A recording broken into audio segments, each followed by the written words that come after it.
बघा, थंडीच्या दिवसामध्ये दुधाचा उकाळा हा सगळीकडे बनवला जातो. पारंपरिक पद्धतीचा हा दुधाचा उकाळा कसा बनवायचा ते आज मी दाखवणार आहे.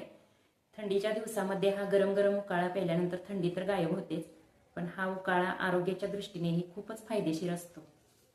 दुधाचा उकाळा करण्यासाठी 1 ग्लास पाणी घेतले आणि आता याच्यामध्ये 1 ग्लास दूध घालायचं.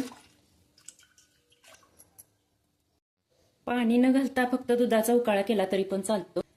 आता याच्यामध्ये वेलची पावडर घालायची. अगदी चिमूटभर चहाचा मसाला घालायचा. हा मसाला फार स्ट्रॉंग असतो.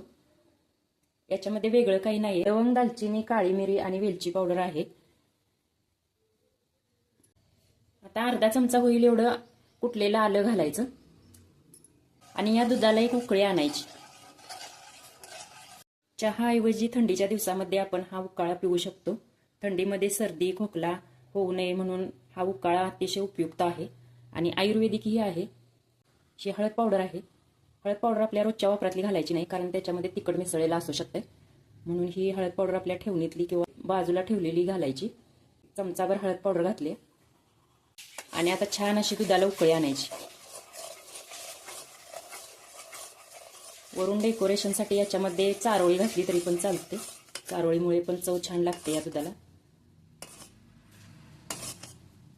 दुधाला उकळी यायला लागली की आपल्या चवीनुसार साखर घालायची.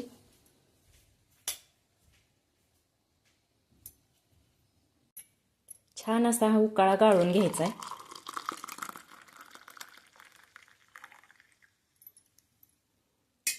हा दुधाचा उकाळा कोणाकोणाला आवडला त्यांनी चॅनलला लाईक करा आणि सबस्क्राईब करा.